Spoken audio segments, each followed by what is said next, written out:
70,000 فرشتوں کی دعا، مطلب 70,000 فرشتوں کی دعا لینے کا طریقہ آپ علیہ السلام نے بتایا ہے حدیث کے اندر کہ جو بندہ کسی بیمار کی عیادت کرے، صبح میں کرے تو شام تک 70,000 فرشتے اس کے لیے مغفرت کی دعا کرتے ہیں، اور جو شام میں کسی کی عیادت کرے تو صبح تک 70,000 فرشتے اس کے لیے مغفرت کی دعا کرتے ہیں۔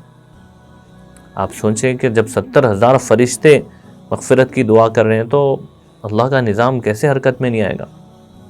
اس لیے آپ علیہ السلام کا معمول تھا کہ آپ صحابہ سے پوچھتے تھے کہ فلاں نہیں دکھ رہے، تو صحابہ کہتے بیمار ہے، تو آپ عیادت کے لیے جاتے، آپ کو پتہ چلتا کہ کوئی بیمار ہے تو ان کی عیادت کے لیے آپ تشریف لے جاتے۔ کبھی کبھی آپ نے 10 میل تک کا سفر کیا ہے۔ سعد بن معاذ رضی اللہ عنہ بیمار ہوئے، آپ علیہ السلام 10 میل چل کر ان کی عیادت کے لیے گئے۔ آپ علیہ السلام کے پاس ایک یہودی لڑکا خدمت کیا کرتا تھا، وہ بیمار ہوا تو آپ علیہ السلام اس کے پاس عیادت کے لیے گئے، تو آپ کا معمول تھا۔ اور آپ علیہ السلام نے فرمایا کہ جو بندہ عیادت کرنے کے لیے جاتا ہے اور مریض کے پاس بیٹھتا ہے تو جتنی دیر وہ بیٹھا ہے وہ جنت کے باغ میں بیٹھتا ہے۔ تو اس لیے عیادت کرنا چاہیے، عیادت کرنے سے دل نرم بھی ہوتا ہے۔ آپ کسی مریض کے پاس جائیں گے تو دل میں تھوڑی نرمی پیدا ہوگی، آج کل بہت سختی ہو گئی نا دل میں، تو اس لیے نرمی پیدا کرنے کے لیے مریضوں کو دیکھنا ایک ضروری ہے۔ اچھا، عیادت کرنے میں تسلی دینا چاہیے، جانے کے بعد کہنا چاہیے کہ کوئی بات نہیں یار، بیمار ٹھیک ہو جاؤ گے، لا بأس طہور انشاءاللہ، کوئی بات نہیں، ٹھیک ہو جاؤ گے۔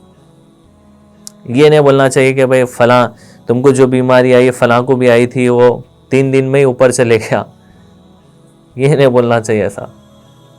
ارے تم کو ایسا ہوا، ارے اس کو ایسا ہو گیا،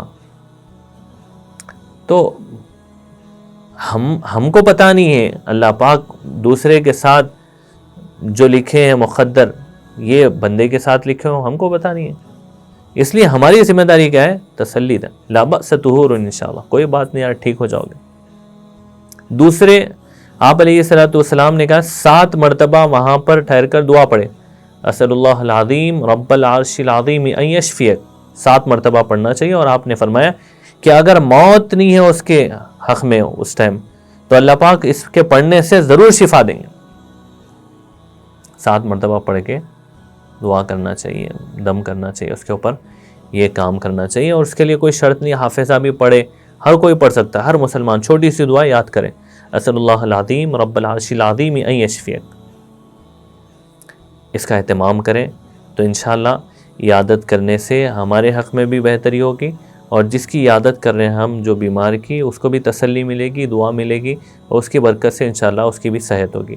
اللہ پاک عمل کی توفیق عطا فرمائے۔